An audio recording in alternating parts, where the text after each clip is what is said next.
Hello viewers, আসসালামু আলাইকুম। BD ল study চ্যানেলের পক্ষ থেকে আপনাদের সবাইকে স্বাগতম।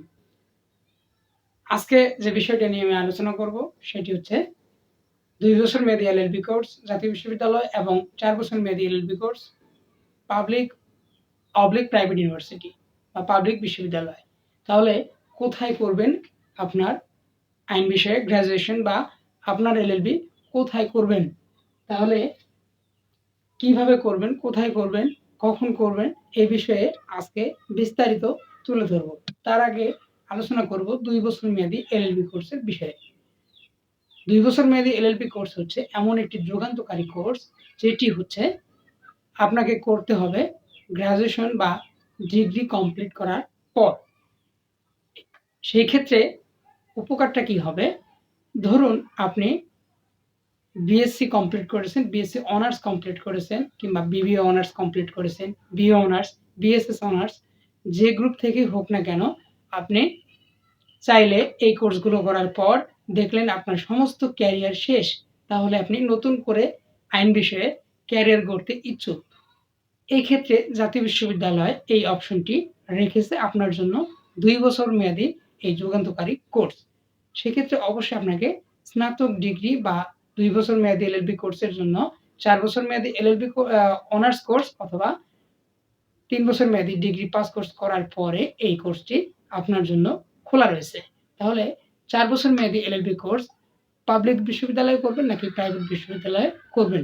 তার আগে বলে নেই ৪ বছর মেয়াদী এলএলবি কোর্সের জন্য আপনাকে অবশ্যই এইচএসসি পাস হতে হবে। আর কোনোভাবে কিন্তু এই এইচএসসি পাস দিয়ে আপনি ২ বছর মেয়াদী এলএলবি কোর্সে ভর্তি হওয়ার সুযোগ পাবেন না। সেক্ষেত্রে আপনাকে অবশ্যই এই ৪ বছর মেয়াদী এলএলবি অনার্স কোর্সে ভর্তি হতে হবে। তাহলে এই ৪ বছর মেয়াদী এলএলবি কোর্সে আপনাকে কিভাবে ভর্তি হওয়ার জন্য আসতে হবে? তো চলুন এ বিষয়ে একটু জেনে নিই। প্রথমে আপনাকে এইচএসসি পাস হতে হবে যেকোনো ব্যাকগ্রাউন্ড থেকে, সায়েন্স, আর্টস বা কমার্স যে গ্রুপ থেকে হোক না কেন আপনাকে এইচএসসি পাস করেই তারপরে এই ৪ বছর মেয়াদী কোর্সের জন্য আসতে হবে। তো এই ৪ বছর মেয়াদী কোর্সটি পাবলিক বিশ্ববিদ্যালয়ে যেগুলো রয়েছে সবগুলোতেই কিন্তু আইন বিষয়ে স্নাতক ডিগ্রি পড়ানো হয় না।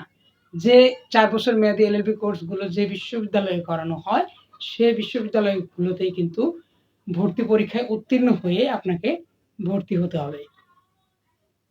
এরপরে রয়েছে দেশের বেসরকারি বিশ্ববিদ্যালয়। এই বেসরকারি বিশ্ববিদ্যালয়গুলো বর্তমানে কিছু ধোঁকাবাজ বিশ্ববিদ্যালয় রয়েছে যেগুলো অনুমোদনবিহীন কোর্স রয়েছে, বিশেষ করে এলএলবি কোর্সগুলো অনুমোদন নেই তারপরেও তারা শিক্ষার্থী ভর্তি করায়।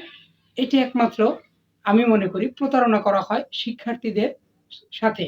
তো এই বিষয়টি অবশ্যই খেয়াল রাখবেন।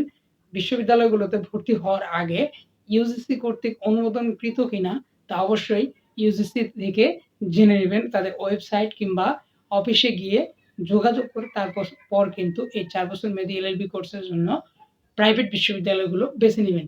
তা না হলে কিন্তু মারাত্মক একটি ঝুঁকিতে পড়ে যাবেন। মারাত্মকভাবে আপনার ক্যারিয়ার ধ্বংস হয়ে যাবে। তো এই ৪ বছর মেয়াদী কোর্সের জন্য কিন্তু পাবলিক অথবা প্রাইভেট বিশ্ববিদ্যালয় খোলা রয়েছে। আর ২ বছর মেয়াদীর জন্য জাতীয় বিশ্ববিদ্যালয়।